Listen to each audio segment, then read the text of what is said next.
Oke, selamat pagi, siang, sore, malam buat semua sobat Eduluji dimanapun kalian berada ya. Kali ini kita ada tamu baru nih, seorang temen dari UK.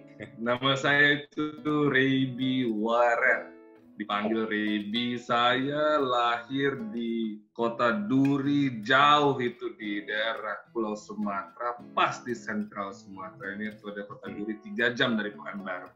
Saya lahir di sana, saya tumbuh dan besar di sana. Saya pindah ke Bandung, waktu itu di Jatinangor untuk ambil sekolah S1. Setelah itu saya melakukan pekerjaan 5 tahun di Indonesia di bidang oil and gas. Setelah itu saya memutuskan untuk berhenti untuk melanjutkan sekolah S2 di London. Setelah itu saya pulang dari London, saya lanjut lagi kerja 1,5 tahun di bidang aviation technology. Di sana saya 1,5 tahun. Setelah itu saya berhenti lagi dan saya lanjut lagi sekolah S3. Ya, sekarang saya lagi ada di Oxford. Itu Bang Ila kira-kira. Luar biasa. Ceritanya panjang banget ini. Tapi ini sangat-sangat menarik gitu kan. Pertama sih sebenarnya karena kamu kalau misalnya tinggal di Duri, berarti kan itu udah expose ke dunia industri energi ya? Iya, Pak. Langsung. Atau emang ada keturunan nih dari orang tua atau siapa nih? Jadi ceritanya itu orang tua saya tuh kebetulan ayah waktu itu lulus STM, merantaulah ke Pekanbaru waktu itu dia sebagai operator lah di sana. Berpuluh-puluh tahun akhirnya ya beririsan dengan dunia perminyakan. Akhirnya orang tua saya dipindahkan ke daerah asset development. Nah, di sini ceritanya mulai semua, Pak. Di asset development ini orang tua saya bertemulah geologis, petroleum engineer, semuanya. Nah, dari sanalah otak-otak kita tuh mulai ke arah perminyakan. Di Riau itu kan pilihan universitas waktu itu terbatas.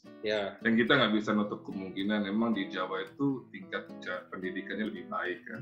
Tentulah kita dari daerah itu sangat ingin masuk ke sana.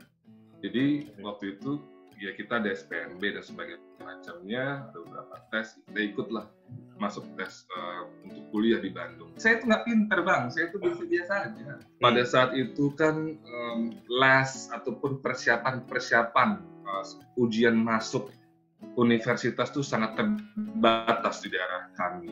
Ya udahlah, kamu ke Bandung coba les gitu, masuk universitas, terus ya udah masuk sekolah gitu ceritanya. Ya terbanglah saya ke Bandung. Kan saya anaknya agak kreatif kalau saya bilang. Anaknya agak unik saya ini. Dalam artian saya tuh agak tidak suka terlalu mengikuti koridor yang ada. Jadi kayak SSC dibayarin orang tua, saya cabut-cabutan. Jadi dititipkan sama abang saya bisa monitor. Banyaklah pertumbuhan saya juga dari abang saya ngasih tahu, lumayan keras kata-katanya yang keras ya, maksudnya tembakannya gitu kayak kau ngabisin duit, orang tua susah cari duit. Itu turning point saya. Abang saya waktu bilang kau orang tua cari duit susah, kau bisa bayangkan dia cari duit bagaimana, tapi kau nggak memanfaatkan itu dengan baik, bisa nggak kau pikirkan pakai otak kau mau jadi apa. Itu abang saya bilang. Waktu itu di otak saya langsung terbayang tuh orang tua saya susahnya mencari, maksudnya kerja kantor. Saya tuh jadi berpikir kayak, benar orang tua saya susah, saya harus jadi orang. Nah, semenjak itu turning point saya. Tapi ini emang penting sih ya, kadang titik balik seseorang itulah yang menjadi pemicu kita itu mau ke arah mana gitu. Dan betul, Bang. Kadang beda-beda sih tiap orang dapat turning point-nya. Betul, saya bandel banget, Bang, dulu bandel. Biasanya yang kreatif yang bandel tuh, atau yang bandel kreatif, atau yang kreatif itu bandel? Saya tuh sekarang bahasanya saya normalkan bandel tuh saya bikin kreatif. Sebenarnya bandel kalau bahasanya bandel, nakal, nggak mau dikasih tahu. Terus kalau hal-hal kayak gini kan memang kadang jadi tantangan ya. Orang-orang di luar sana tuh kadang nggak ada kepikiran bahwa orang-orang bandel juga bisa mencapai suatu prestasi gitu. Yang bedanya apa sih kira-kira bandel yang bandel terus ke arah yang nggak terarah kasarnya sama bandel yang kita tuh sebenarnya bisa mencapai sesuatu gitu, sesuatu yang berarti gitu. Itu bedanya apa nih? Kalau dari kasus Rayby sendiri gimana? Menurut kamu gimana? Saya waktu itu saya di umur 16-17 tahun ya. Maksud saya masih umur sangat muda kan, Bang. Saya nggak ngerti antara bandel yang bisa menghasilkan sesuatu sama bandel emang dia benar-benar bandel gitu. Saya hanya menjalankan saya hanya lakukan apa yang saya suka aja gitu. Saya pengen ini, saya pengen jalan ini. Jangan saya dilarang-larang. Orang tua bilang kesini, saya nggak mau dilarang-larang. Saya mau coba ini. Kenapa? Jadi saya sering bertanya, kenapa nggak boleh? Kenapa ini boleh? Kenapa? Jadi sering kayak gitu. Saya diajarkan sama orang tua, jangan mencuri. Orang bisa, kenapa kita nggak bisa? Sama-sama makan nasi. Kayak gitu-gitu, Bang. Jadi orang tua saya tuh, menurut saya membangun nilai ya, yang saya miliki sekarang itu yang diturunkan ke saya. Tanggung jawab, disiplin. Nah, ketika saya ada permasalahan, waktu itu saya kelas 2 SMP, saya masih ingat. Nah, saya semenjak itu saya jelek-jelekin. Sengaja ya? Sengaja, saya cari perhatian. Saya tuh nggak masuk pelajaran, Bang. Saya nggak masuk ini, nggak masuk itu. Tapi saya hobi organisasi. Saya nggak masuk ini, itu semuanya. Saya malas. Saya tuh kecewa waktu itu. Tapi, saya rencananya cuma pengen sebentar aja bandelnya. Tapi karena udah kelewatan sekitar beberapa bulan, 3 kali saya nggak masuk pelajaran, jadi kebawa gitu, Bang. Jadi saya jadi kebawa gitu, saya jadi nggak ngerti pelajaran. Jadi beneran bodoh jadinya. Saya menyesal sekali tuh. Saya keteteran, Bang. Iya, jungkir balik. Buat lulus SMA aja dulu, Bang. Buat lulus SMA.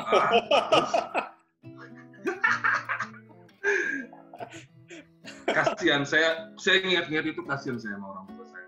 Makanya saya waktu turning point saya tuh, apa ya, gue nggak bisa begini. Lihatinnya, gue bakal bikin orang tua gue senang. Selama dia hidup, gue bakal bikin orang tua gue senang.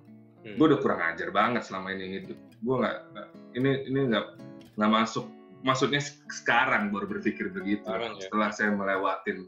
Tapi kalau orang nanya, lo itu jalanin, lo nyesal nggak ini itu? Ya menyesal. Kalau misalnya dikasih mesin waktu, melakukan lagi lah ya, gue nggak tahu. Maksud gue ada saat ini begini karena ada proses yang membangun gue sampai saat ini. Justru seru kayaknya. Lebih banyak ceritanya malah. Sampai pas mau kuliah itu kan SPMB kan? Iya, saya pilih kedokteran, Bang. Saya tuh sok pinter, Bang. Luar biasa kedokteran. Kan kuliahnya sekitar 4 tahun lah ya. Begitu lulus langsung dapat kerja. Itu kerjanya di mana tuh? Saya lulus, setelah itu saya internship di salah satu perusahaan minyak. Di mana biasanya perusahaan minyak itu selalu setelah internship hiring orang. Nah, pas saya internship, saya pikir saya bakal di-hire. Nilai saya alhamdulillah waktu itu. Saya itu nilai bagus. Organisasi saya kenceng, Bang. Saya hobi sekali organisasi, Bang. Hobi banget, nggak ada. Ayo kita organisasi. Saya organisasinya, hobinya organisasi kampus gitu loh, Bang. Kebetulan saya ketua angkatan gitu loh, Bang. Tapi saya seneng banget. Tapi saya senang banget gitu loh, Bang. Organisasi itu saya senang banget. Terus jadi saya mikirnya, saya punya semuanya. Dan waktu itu recruitment. Dan itu kan dipanggil beberapa orang, Bang. Terus saya masuk gitu dipanggil kan. Saya ikut interview, ikut dipanggil ke Jakarta. Saya nggak bisa bahasa Inggris, Bang, sama sekali. Suruh ngomong, gemetaran di bibir saya, Bang. Akhirnya saya nggak lulus. Terus saya ikut internship. Saya mikirnya, gue bakal di-hire. Santai-santai aja. Lulus saya dengan cum laude, saya punya organisasi, saya bakal diterima orang. Ternyata, Bang, bam! Saya 4 bulan nganggur. Saya akhirnya setelah 4 bulan, saya udah bilang sama orang tua, nggak usah kirim duit lagi. Saya tinggal sama om saya, hidup diam aja di rumah om saya gitu. Nggak keluar-keluar karena nggak ada duit. Saya nggak enak juga sama orang tua. 4 bulan kerjaan saya mengaji. Saya mengaji, terus saya belajar. Waktu itu ada tes, saya mikir IQ saya bagus gitu. Saya datang aja tes, saya pasti lulus, biasanya tes IQ. Saya gagal di tes pertama, Bang. Di tes pertama aja saya udah gagal. Tes psikotes, tes apa tuh? Iya, yang tambah-tambah yang gak jelas-jelas itu. Itu ke atas itu ya?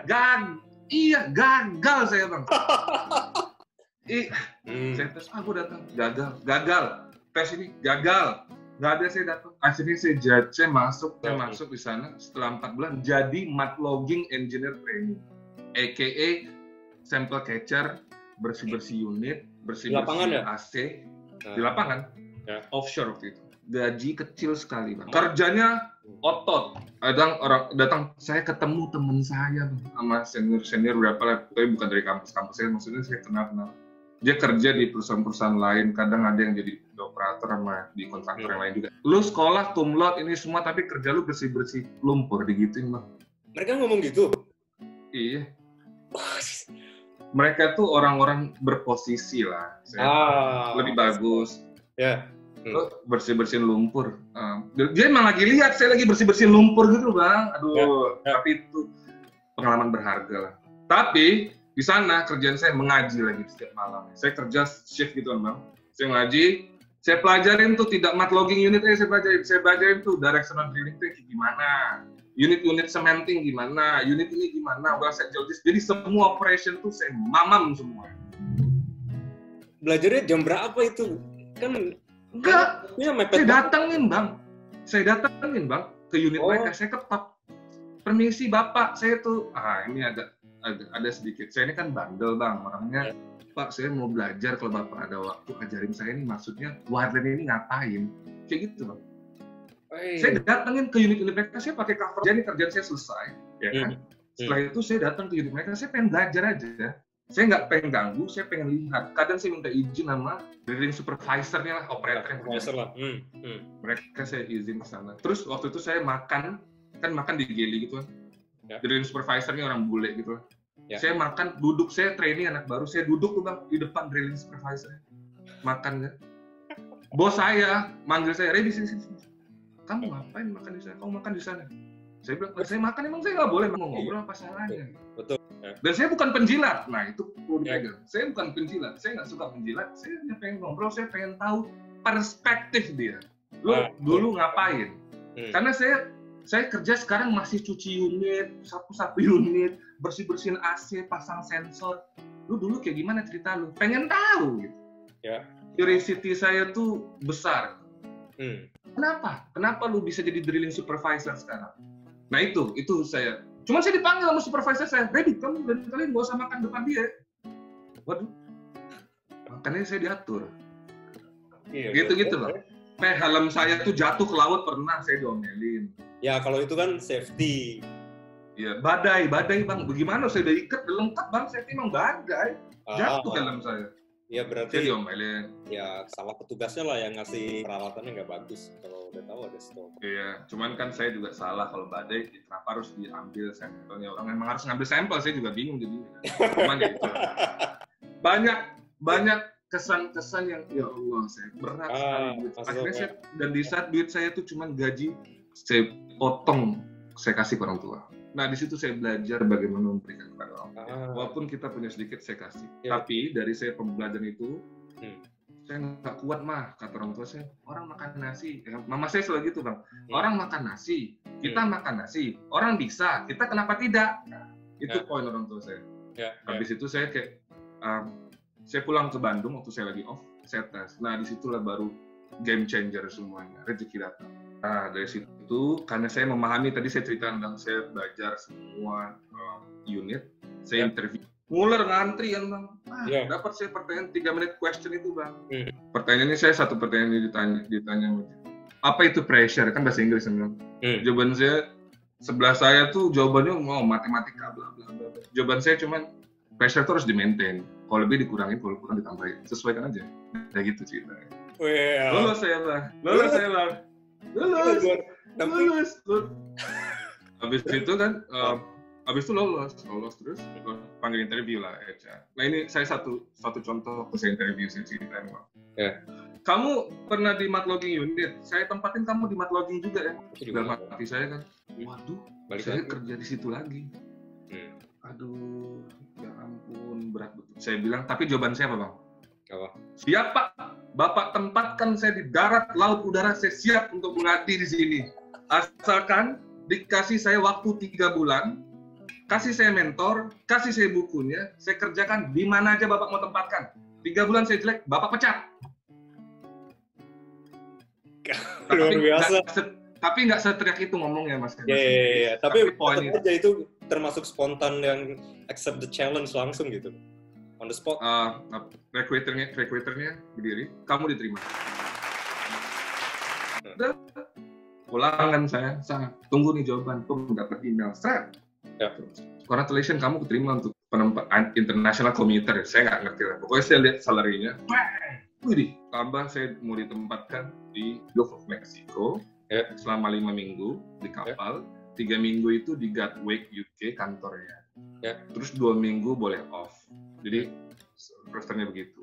Terus training dulu di Houston 6 bulan. Itu udah lengkap lah. Saya udah tes vaksin, 10 vaksin, mau urus paspor, urus ini, urus semuanya, udah mau berangkat. Saya ditelepon ngajakin kerja bareng, penempatan di CBN. Ya, CBN. Terus alhamdulillah saya juga lolos. Saya tahu orang tua saya selama ini hidup pas-pasan, saya pengen merubah ekonomi. Gue mikir lah nih, aduh ini udah mau berangkat, udah tanda tangan kontrak. Orang tua, ibu saya, udah terserah tapi mau lebih nggak apa-apa. Kita kan kuliah tuh mau apa? Selesai kuliah kita mau dapat kerja yang baik. Akhirnya bapak saya cuma telepon, papa pengen, saya lupa telepon apa di SMS, papa pengen di Bali. Akhirnya saya telepon lah, saya bingung, abang saya nelfon, kok mikir apa lagi, ya gitu-gitu. Akhirnya saya keluarkan, tunjukin offering letter saya ke bapak saya udah pensiun, saya kirimin ke dia. Ya betul. Dan betapa dia bahagianya lihat anaknya tuh. Saya masuk kantor, kebetulan kantor saya kan orang tua saya di asset development. Saya masuk asset development sebagai scientist. Jadi saya berada di kantor orang tua saya. Waktu itu saya dapat bukan assignment, saya dikirim ke Amerika jadi yang termuda gitu loh. Untuk presentasi gitu loh. Orang tua saya tuh dulu sering nitip-nitip celana itulah sama orang di US engineer. Sekarang orang tua saya nitipnya ke anaknya. Kayak gitu-gitu bang. Hal-hal simple yang saya pengen balik ke rumah ya buat senangin orang tua saya. Jadi saya di situ poin saya adalah ibu saya mengajarkan nge-treat orang tuh baik lah. Nggak usah lihat apapun, baik aja semua orang. Nggak usah lihat embel-embelnya apa. Kita tulus aja. Nah di sana saya malahan yang pangkat-pangkatnya di bawah kayak orang tua saya itu sangat saya hargai. Hingga satpam pun saya hargai. Satpam pun tiap hari saya satpam. Selamat pagi Bapak, apa kabar? Saya baca namanya. Apa kabar Pak Ali? Apa kabar Pak Andi? Saya duduk di sana, saya ajakin ngobrol. Gimana anak sekarang kuliah di mana? Anak SD di mana? Bisa anak. Jadi karena saya pernah ada di posisi mereka. Saya pengen menghargai semua orang karena semua orang punya opportunity, peluang yang sama. Terlepas kalian siapa. Mau kalian bos, mau kalian satpam. Janitor pun saya kejar. Pak, gimana Pak? Apa kabar? Janitor tuh saya ajak ngobrol. Saya lihat tuh di kantor tuh janitornya jarang diajak ngobrol. Janitor tuh takut-takut gitu. Saya duduk di kantor saya, duduk di ruangan saya, santai aja. Siapa yang mau marah? Ini ruangan saya. Kita ngobrol di sini. Anak sekarang di mana? Saya ajakin cerita. Long story short, jadi akhirnya saya waktu itu bersama teman-teman yang lain, bachelor, kita bikin juga program sekolah di Rumbai. Jadi kayak kita bikin buat anak-anak OB di sana. Saya tanya anak sekolah gimana, les bahasa Inggris bisa nggak? Ya nggak bisa Pak Redi, kita kan nggak ada duit pas-pasan itu. Anak saya nanya, Bu kumpulin anak-anaknya Bu, biar nanti saya ngajarin sama teman-teman. Kebetulan teman-teman awak yang jago-jago. Awak ngapain ya? Awak keluar-keluar aja ngajak. Ayo. Teman-teman awak tuh memang. Kalau nggak gimana, nggak ada yang mau lah. Olimpiade fisika, Olimpiade matematika, kan banyak tuh bang yang masuk. Bahasa Inggrisnya cos dari kecil. Awak kumpulkan ayo. Ternyata mereka pun punya nilai-nilai yang baik. Sampai sekarang saya ada yang emang deket banget saya bang sama orang-orang itu. Sampai sekarang ini. Sama lagi sekolah S3. Woi, luar biasa. Kalau itu masih jalan nggak sekarang di? Ya nggak jalan bang. Itu tuh cuman program kecil-kecilan yang ada di dalam flat kita. Ya. Karena itu nggak kayak sukarela. Voluntary aja, iya. Jadi kita jalanin 1,5 tahun. Jadi mereka Selasa, Kamis kita ada jadwalnya gitu, ada yang belajarin biologi, matematika, fisika, bahasa Inggris. Mereka tuh ya seru lah bang. Anak-anak itu ngumpul di ruangan gitu, kalian ajar, kalian ngajar gitu atau? Di Rumbai itu tuh ada kayak rumah, terus kita punya teras gitu dong. Terasnya itu ataupun ruang kumpulnya gitu. Ruang kumpulnya itu kita jadiin tempat program belajar mengajar. Anaknya nggak banyak bang. Pertama cuma 2 orang kita mulai. 1 orang atau 2 orang, terus mulai naik 3 orang, gitu dia sambil ngajar. Karena mereka ini juga yang pengen kita tekankan di awal, kalau saya melihatnya adalah kita pecah dulu nih barrier di antara kita. Jangan belajar fisika dulu lah, lu santai dulu sama gua gitu, baru kita ntar mikir sama-sama kayak gitu-gitu bang. Kalau mereka bagus nilainya kita beliin KFC gitu-gitu bang, seru-seru.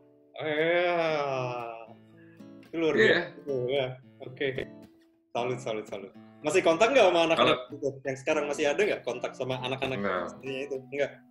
Oh, sayang sekali. Enggak, Bang. Itu tahun 2015, 2016 saya keluar. 2014, 2015, 2016 ya. 2016 saya keluar. So. Nah, sekarang nih ceritanya gimana? Ini seru banget nih sebenarnya.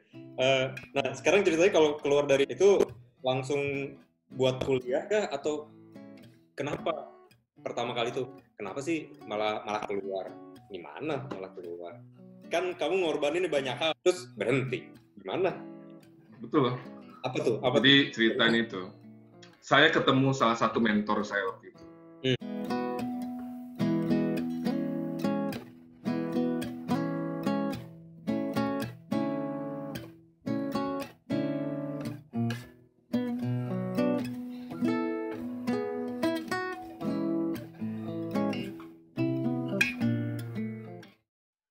Kamu sekolah lagi deh.